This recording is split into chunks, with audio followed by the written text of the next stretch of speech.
Welcome to Tuesday Newsday, your #1 resource for the entire week's worth of VR news. So, it's been a while, but I got some great news. A few months ago, I talked about moving into a new studio, and well, I finally moved in. That's kind of what I've been doing for the past month. And I also want to talk about a really huge project that I've been working on personally. I think it's really cool, but that'll come a bit later because we have a lot of news to cover. A brand new super high-end VR headset has just been teased. Pico takes a massive L, butt haptics with rats in the Matrix, and Meta is about to make probably one of the biggest moves it's ever made in the VR space, and it's a pretty huge deal. And I do want to say just real quick, side quest, this video's sponsor is giving away a Quest 3 every single week, and I'll tell you about all the details at the end of the video. We got all that and so much more, so let's just get right into the news. I think we should start this one with something absolutely insane. So I know I talk about a lot of cool experimental VR hardware that will probably never actually become a product, but this one's a little different. This is a brand new device called the Long, and it's it's an official gluteal haptic device. It's essentially butt haptics. Built specifically to integrate with VR chat avatar dynamics, the Long has 2 haptic actuators on the back that vibrate when other players interact with that area of your avatar. But it's also meant to simulate what it feels like to have a tail, I guess, which, you know, a lot of VR chat avatars end up having, I suppose. Of course, it can just be worn on the abdomen as a belly haptic belt, but I think the people buying this know exactly what they're getting themselves into, and I got a feeling that belly rubs ain't exactly it. And this actually isn't the first time that we've talked about this company. They make some wild stuff. A while back, the Japan-based company Nade x Nade launched a head haptic device by the same name, and that essentially also has these haptic actuators, but they're on the top of the head, and it's built so you can feel when people give you head pats in VR. Unfortunately, for those interested, the Long is only being sold in Japan for an actually not so bad price of 22,500 yen. That's around $150 USD, and it's shipping in December. But now, before we talk about Quest 3 and Quest Lite and all the meta stuff, we have to talk about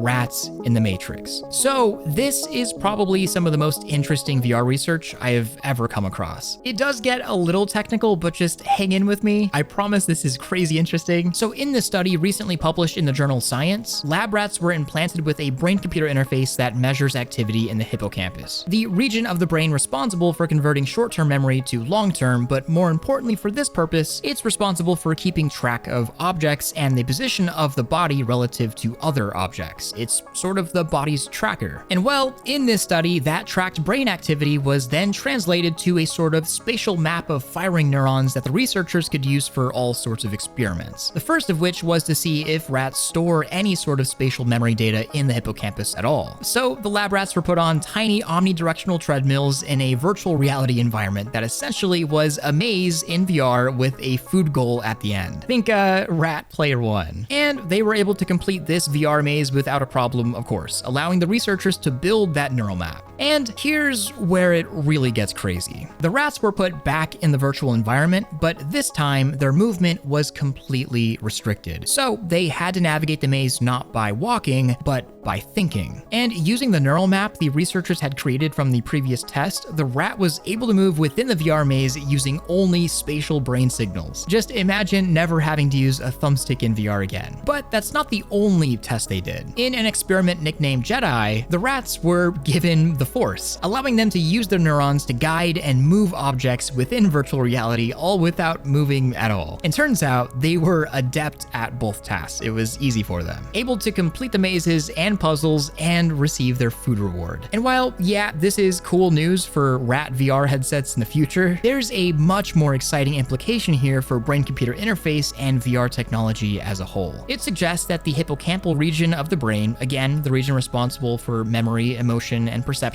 is under what's called volitional control, or direct intentional control by your thoughts, and that those signals can be mapped, predicted, and used as input for practically anything that they're relevant to, including movement in virtual reality through an imaginative thought of where something's at. And for anyone fascinated by the prospect of BCIs in virtual reality, this is just a really exciting prospect. The study is going through some scrutiny though, because this breakthrough would also imply that rats have some sort of imagination. But that's a thought for another time. Now let's get into some more immediate relevant VR news. The Quest 3 Lite, and probably the biggest move that Meta is going going to be making soon for the entire VR industry. It's gonna be a pretty huge deal long term. So, of course, the Quest 3 launched about a month ago, and so far it's doing pretty alright, even though the Steam hardware survey suggests that the Quest 3 has sold really poorly. For example, in October, the headset only reached 0.15% of all Steam VR users. Compare that to, say, the Quest Pro, for example, making up 0.35%, but a few things make this number pretty sus and irrelevant. The headset launched in October, so it's not really much data to go off of. Virtual desktop users were not included in this estimate, and it's been shown over and over again that Steam VR hardware surveys are a very rough estimation. You can't really make any definitive conclusions off of any of them. But regardless of sales, reception-wise, the launch has been met with relatively quiet but universal praise. The biggest gripe has just been the price increase. However, it looks like Meta didn't really have much of a choice, as we just learned almost exactly how much the Quest 3 costs to manufacture. And it looks like Meta is losing money on every single Quest 3 they sell. The full headset comes to an estimated $478 to manufacture per unit before shipping and taxes, which also makes the $150 price jump of the larger storage size just make a little more sense. But I think it's a pretty safe assessment to say that Meta never really expected the Quest 3 to be a huge seller. It is a really good headset, and it's being sold at cost. The only problem is that at cost is just a little too expensive for most people, and I'd personally bet that the big bet is on the currently nicknamed by all of us Quest LITE, a cheaper version of the Quest 3 that is supposedly coming within the next year or so. And almost more importantly, it's likely coming for the first time to the biggest market in the world. More on that in a second. And of course, after looking at the bill of materials on the Quest 3, I did have a question: how in the heck are they going to take a $500 cost device, maintain most of its functionality, and bring the price all the way down to $200 to $300 as speculation says? Well, a couple insider reports show exactly how. Here's the up-to-date speculation on exactly what this upcoming headset likely is. The Quest Lite will keep the exact same awesome XR2 Gen 2 chip that's in the Quest 3, but a few other changes will make it far closer physically to the Quest 2. Moving back to a single display, possibly removing the color pass-through and depth sensor, and I think most importantly, ditching the pancake lenses that make the Quest 3 such an upgrade to begin with the Lite likely going back to Fresnel lenses. And just these three changes bring the bill of materials all the way down between $160 to $200. Yeah, so those displays and lenses are pretty darn expensive. And it is still pretty up in the air whether this device is shipping with controllers or not, but the Quest 3's controllers only cost around $16 each to manufacture, so I can imagine they'll be included. And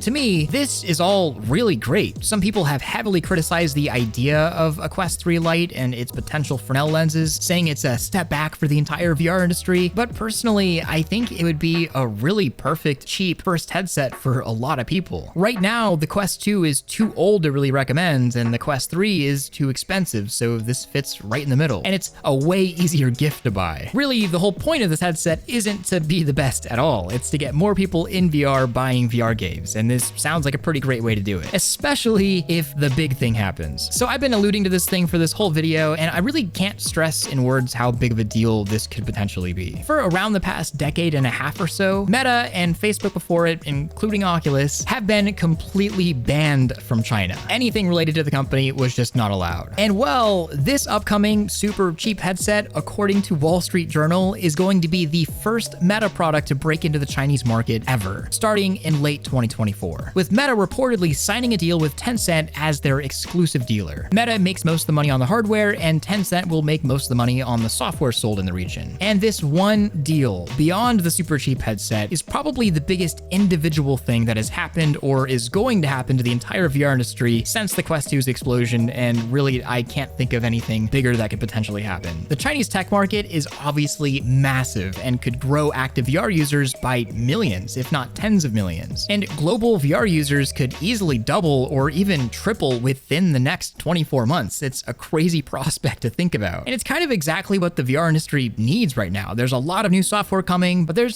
just not as much interest as there was. And there's a whole different side of this to think about. Quest 2 sold approximately 20 million units, but that was only in 23 supported countries. And those 23 countries don't even include some of the world's largest tech markets. So I'm sure you can imagine that a better device that's potentially cheaper launched launching for the first time in a place like China with a much better catalog than what the Quest 2 had, it's just a huge deal for VR developers and enticing AAA developers as well. And, I'm sure it'll look good on Meta's investor reports considering they just set a record low for revenue in Q2 of this year. But I'm sure if you're in the know of the VR industry, you may be wondering, what about Pico?